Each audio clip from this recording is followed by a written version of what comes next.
I went away with my friend. We went to Maine every year. My friend from New Jersey and I go to Maine shopping in Freeport, Maine. And we get home that night, and all hell broke loose. It happened on November 25th, the night after Thanksgiving. I never left my house for a month. I never wanted to go out again.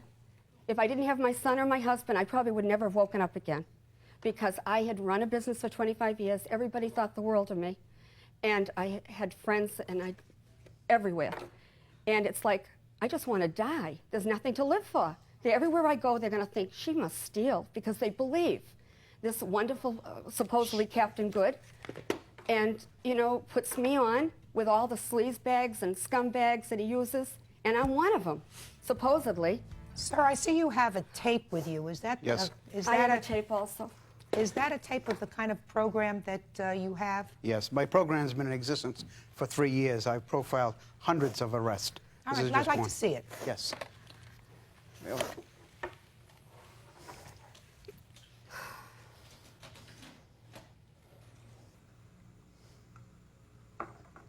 And if you wear it, you own it. You toilet-licking maggots. You're a low-life scum. That's what I was. You're out there, and we find out who you are. You're absolutely the lowest sub-creature in the world. I would like to see the piece where you are identified. Do you have that? I have it here, but I've never seen it, and I never will. I live in Lakeville. It doesn't air near me, thank God, because he's been in a lot of trouble up at our way now. I would like to see it. He's had a federal case in Boston against him. that's not true, ma'am. Why is she talking like this? Because you That did. it's not true. Miss Sylvester, you're not accustomed to being in a courtroom. I've never been in my life. All right, so we don't talk back and forth to the parties. You are accustomed to being in a Yes, Your courtroom, Honor. sir, so I suggest I you have so comport many yourself articles about him. appropriately. I will. Well, before we take a break,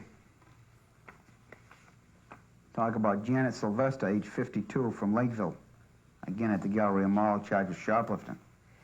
Janet had her son wheel out a Sony TV, canisters, 13 of them, gourmet coffee canisters, hair dryer, 2 waffle makers, and a power screwdriver.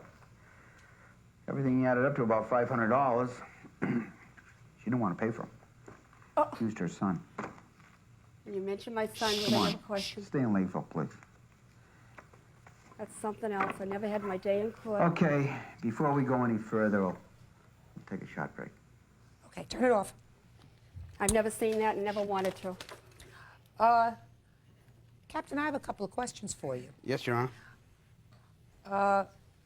I'm not familiar with your reputation prior to today, but I assume that you consider yourself one of those people who was pretty tough on crime. Yes. Me too. Thank you.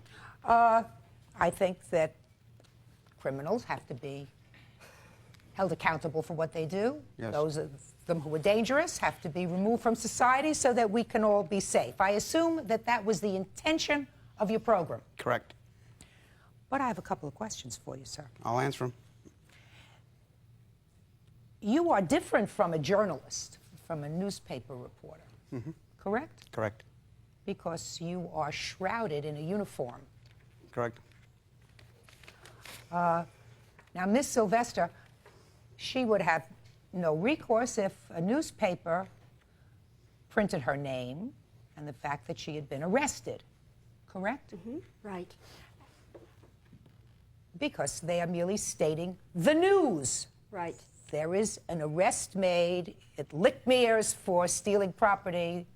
The person arrested was Mrs. Sylvester. Correct. But, Captain, you went further in that tape. I use my program as an educational program. It's a crime prevention, and It's I'll a let the power program, Miss and everyone Sylvester? knows it. Go ahead. Tell me what I you think use it that is. program to alert citizens of my community. And you only just saw one section of it.